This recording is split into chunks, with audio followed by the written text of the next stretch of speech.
Hey you guys, I'm back with another LEGO review, and today we're taking a look at my custom LEGO Transformer G1 Optimus Prime. As you can see, I've made him much bigger than the past Optimus Primes that I've made, and that's because this figure is in scale with the new Autobots that I've been making, such as Prowl and Bumblebee.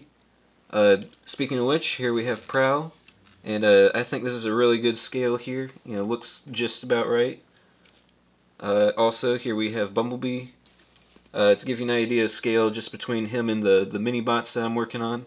Like I said in my review for Prowl, the mini-bots are all about 6 studs wide, while the full-size cars are about 8.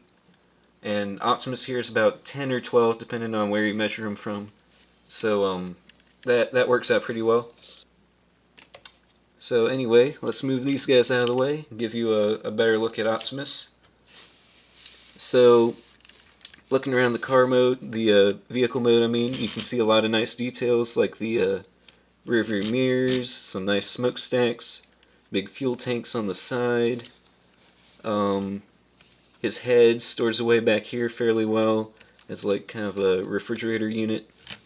He has some taillights back here. Just all kinds of nice little details, some little fog lights up on the top, or horns, or whatever these things are in actual trucks. And also I was able to get these headlights in here, which I really like how that came out. His chest is pretty open, so you could probably fit some minifigures in here. I didn't really design any seats, but they can kind of squeeze in.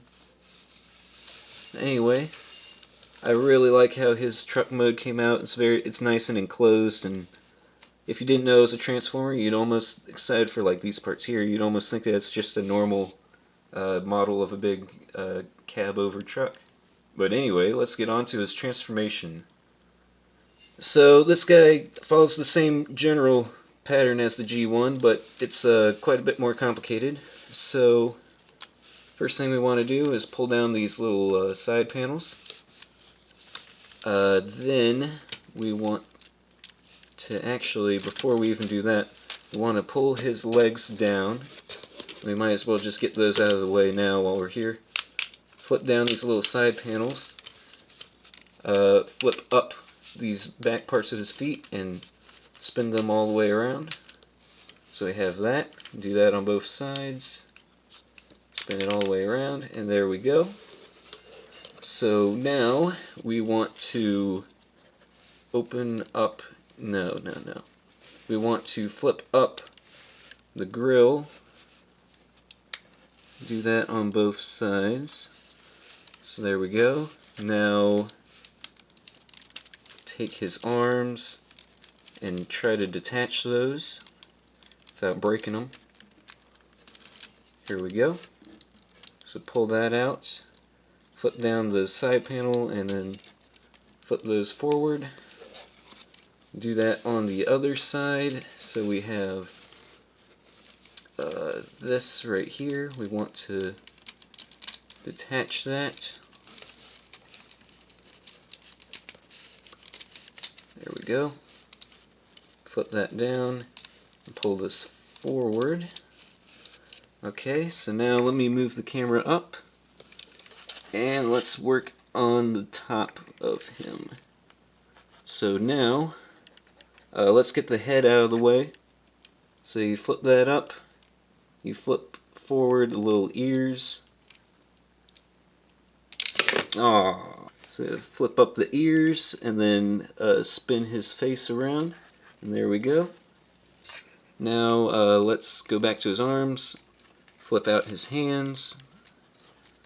Alright, now we want to pull down his waist like that, and then take the legs, pull them out, and spin them around so that we have them facing forward. Do that on this side as well. There we go. Alright, so we're getting there. Now we gotta open up his chest and take the bumper and let's see, actually fold it in like this and flip this whole assembly forward, flip up these little front panels, and then fold that all into his chest so we can hide it nicely in his robot mode. So there we go. Flip forward his chest. Take these headlights and fold them back, I think 2 notches. We'll see how it looks. And then, whoops, breaking some pieces here. Okay, so now we want to fold down his chest. There we go. And get them all posed up right. But here we have Optimus in his robot mode. So there we go. And here we have Optimus in his robot mode. The thing that I like most about him is his proportions, how he just ended up being very human-like, very slim. His chest has a nice kind of almost curved shape to it, just based on these little headlights here. And overall, he looks really nice. He scales pretty well with the other Autobots I've been making recently. So here he is with Prowl, who comes up to about his waist, which is about right. I think Prowl's a little bit shorter than some of the other cars that I've been making. And here he is also with Bumblebee, at least in car mode, and yeah, he's pretty small. Yeah, he barely comes up to there. But yeah, so I really like how this Optimus came out. He's the biggest Transformer I've ever made at this point. I really like how in his chest he's got these panels kind of sticking out back there. And you can open his chest and it looks very mechanical in there. There's a whole lot of stuff going on. And it does a good job of hiding the wheels so that you don't even notice them. You could design like a matrix of leadership and put that in his chest like the old movie, but there's not really a place to actually attach it anywhere, so you just kind of have to sit there, so I didn't bother making one. His face looks pretty nice. It's a pretty standard Optimus Prime face that I've seen on all kinds of Optimus models. It's got the ears on the side, the kind of almost cap shape on the front of his head. But it looks pretty nice. I'm just really happy with how this guy came out. I was able to get the wheels on the inside of his legs, so it gives him a little bit of a cleaner look from the outside. And he stands up pretty well, actually. Here, let me give you a look at the back. It's fairly clean back here as well, if my camera will focus. Yeah, he's pretty clean on the back. He doesn't have a whole lot of junk hanging off of him. Not as good looking back here as on the front, but still pretty nice. And yeah, like I was saying earlier, he just has really nice proportions. His legs are like right in line with his body, and his shoulders are back a little bit, but overall it's just very human-like.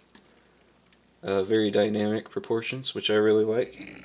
And he has a lot of articulation. Of course, it's hard to make him balance with you know, all of these joints, but he's got a lot of ratchet joints, so he can move all over the place. Whoops, got some ball joints in his arms, and so there we go. You can make him do all kinds of different poses. But anyway, I'm just really happy with how this guy came out. Thank you guys for watching this video. Be sure to look out for more that are coming soon. I have a lot of Autobot, just like cars, coming out, as well as a bunch of mini-bots and a few Decepticons that I've been able to put together, but not a whole lot, just because a lot of their vehicle modes, such as Starscream or Megatron or all the big Decepticons, are just so big. They're the same height as Optimus. So if I get around to them, they might take some time. So anyway, thank you guys for watching this video, and I'll see you in the next one.